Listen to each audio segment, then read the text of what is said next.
In a massive crossover bout between two of combat sport's most feared strikers, former UFC heavyweight champion Ngannou made his second pro boxing appearance against British superstar Joshua in Saudi Arabia.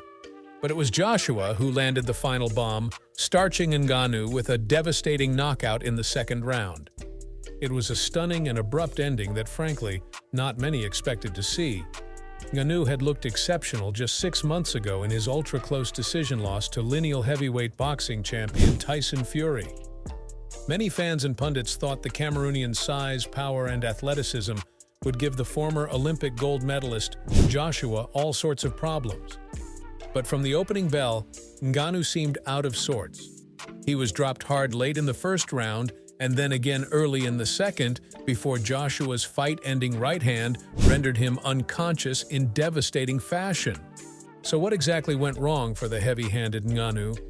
Just days removed from the bitter defeat, the 36-year-old has provided his first public comments, shedding light on his poor performance and physical state. "I remember being in the locker room, trying to warm up, and bro, it wasn't going. I was falling asleep. I'm sweating, but I'm falling asleep." I remember being even in the locker, trying to warm up, and then, bro, it wasn't going. I was feeling asleep. Ngannou says he can't put his finger on exactly why he felt so lethargic before the fight, but admitted he was the only one in his camp who failed to properly show up that night. Heads up to Anthony Joshua, to his team, that executed their plan properly. Hats off to my team too, because they did a great job. I think I was the one who just didn't execute the plan properly and maybe didn't feel completely present. I was the only one that didn't show up, let's say that. Everybody showed up and did what should have been done. No blame to anybody.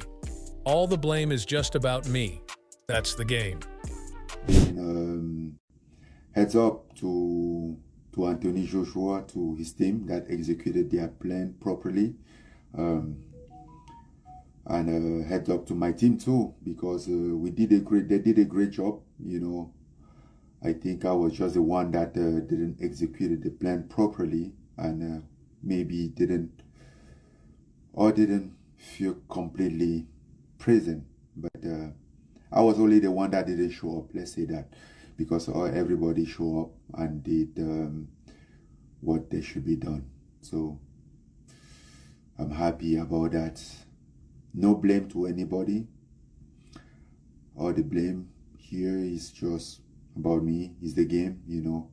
While Ngannou's inability to get properly fired up obviously proved disastrous against Joshua's heavy hands, he also moved to make it clear he wasn't looking for excuses or to take anything away from his opponent's performance. "We all knew it could happen. I wasn't seeing it happen like that, but I always knew it could happen. At least, I was always prepared for that."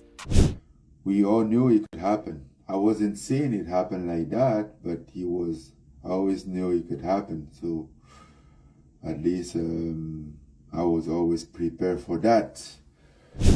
It's a humble reaction from the typically brash and confident Ngannou, who had talked a very confident game leading into the Joshua fight after nearly conquering boxing's heavyweight throne against Fury last year.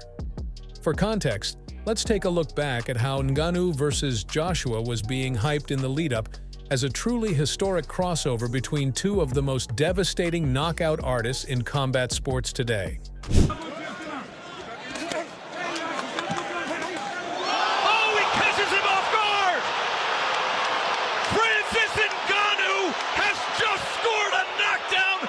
At 6'4" and 265 pounds of sheer muscle and explosiveness, it was billed as power versus power, with both men capable of separating any opponent from consciousness with a single well-placed shot.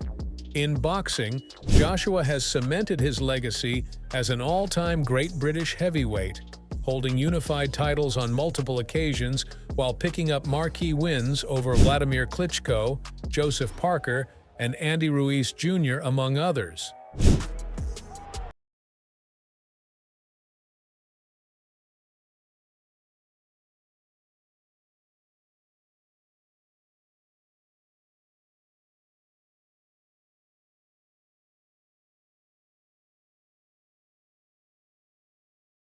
Ngannou represented an entirely different challenge than any of AJ's past foes.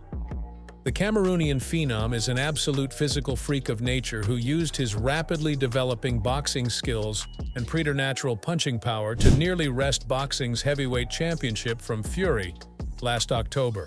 Confidence was extremely high in Ngannou's ability to potentially take out Joshua and cement his place as a legitimate two-sport superstar in boxing and mixed martial arts.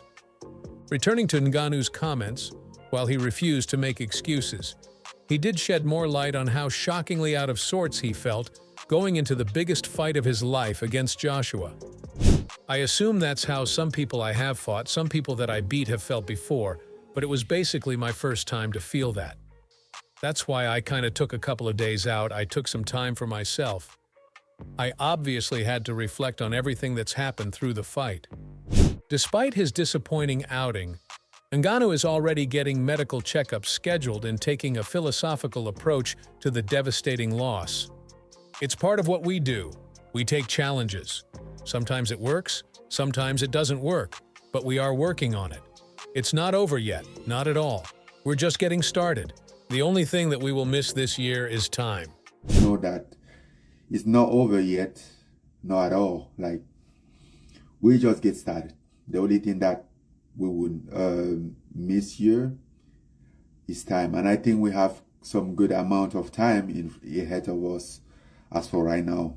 In the lead up to Joshua, Ngannou also signed a lucrative deal to compete in the PFL's upcoming pay-per-view super fight division against the likes of Renan Ferreira and other elite heavyweights.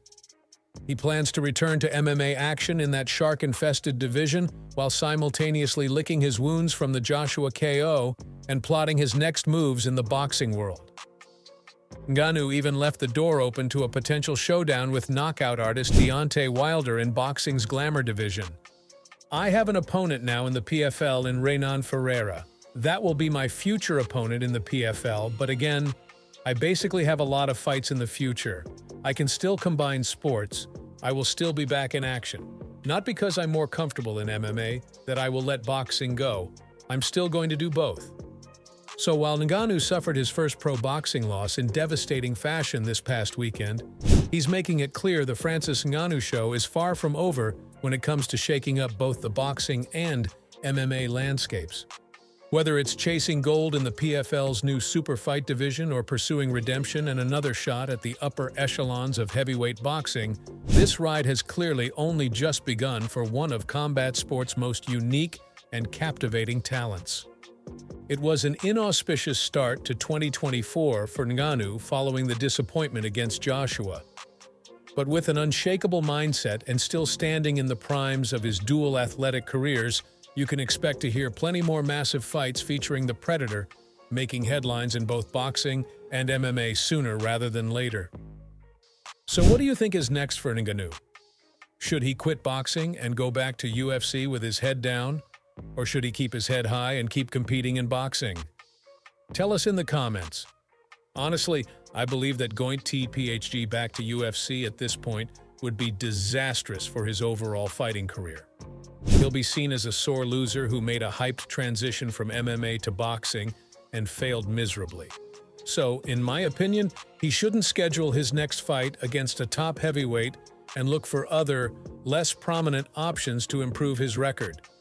His losses against Joshua and Fury have put a dent on his record, even though Fury won in a controversial manner. Regardless, I would suggest Ngannou take some time off, reassess his options, and make sure he wins this time. That's all for today. If you enjoyed this video, press the like button and don't forget to subscribe to our channel for more exciting updates. Also, press the bell icon for instant updates from our channel. Till then, see ya.